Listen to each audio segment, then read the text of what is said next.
Ça commence à faire les gros titres, mais c'était pas du tout le cas ni hier ni ce matin. On a regardé tous les JT de la journée sur Pervy Canal, la première chaîne russe, et plus la journée avançait, plus le sujet de Boutcha arrivait tôt dans le journal jusqu'à en faire l'ouverture à 18h. Bonjour et bienvenue sur la première chaîne pour les nouvelles du soir. Je suis Andrei Youralev. La provocation de l'Ukraine, secondée par l'Occident, attise le sentiment anti-russe. Cette mise en scène est pourtant facile à démentir.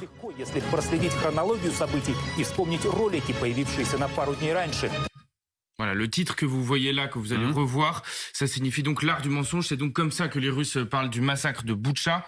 Ils dénoncent une grosse fake news, comme on dit aujourd'hui, et pour ça, ils ont plusieurs stratégies. La première, c'est que ce massacre n'a tout simplement pas existé. Voilà la ville où Zelensky a fabriqué une version alternative du massacre de Srebrenica. Les faux actes de barbarie dont on a immédiatement accusé l'armée russe, tout cela a été repris par les médias occidentaux et diffusé en boucle. Reuters, Wall Street Journal, BBC, CNN, tous les médias occidentaux ont montré cette ville de Boutcha que l'armée russe a quittée depuis le 30 mars. Un peu plus tôt, ils ont diffusé une vidéo dans laquelle ils analysent les images fournies par l'armée ukrainienne. Regardez, ils disent qu'un bras se lève sur la droite, donc que la personne ne serait pas morte, et que dans le rétroviseur que vous allez voir là, on voit un corps se relever. Sauf que des internautes ont revisionné les images, on l'a fait aussi, on a analysé les vidéos, et vous le voyez, ce serait plutôt une goutte de pluie sur l'écran, et quand on regarde au ralenti, on voit dans le rétroviseur que ce sont les bâtiments en arrière-plan qui sont déformés par le rétroviseur et donc qui déforment le corps, donc le corps ne bouge pas. En tout cas, depuis hier, tous les présentateurs proches du Kremlin s'y sont mis, avec en tête la star de la télé russe, Vladimir Soloviev. Ce qui m'étonne, c'est que jusqu'à présent, ils n'ont même pas donné les noms des défunts. Si ce sont des locaux, on doit pouvoir savoir qui c'est.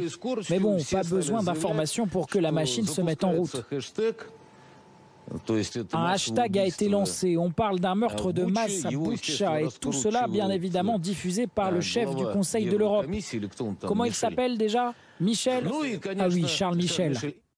Voilà, Charles Michel, la palme de l'argument, vous allez voir, revient quand même à la présentatrice que vous allez voir dans un instant. Elle considère que l'Occident et les Américains ont choisi la ville de Boutcha parce que ça ressemble à butcher, boucher en anglais. C'est comme ça que Joe Biden a surnommé Vladimir Poutine. Nouvelles accusations terrifiantes contre la Russie. Cette fois-ci, il s'agit de la ville ukrainienne de Boutcha. Ce nom-là, il doit être clair pour les Américains.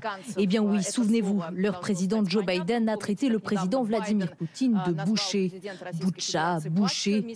Vous voyez la similitude, hein? Eh bien, c'est de ça qu'on accuse la Russie.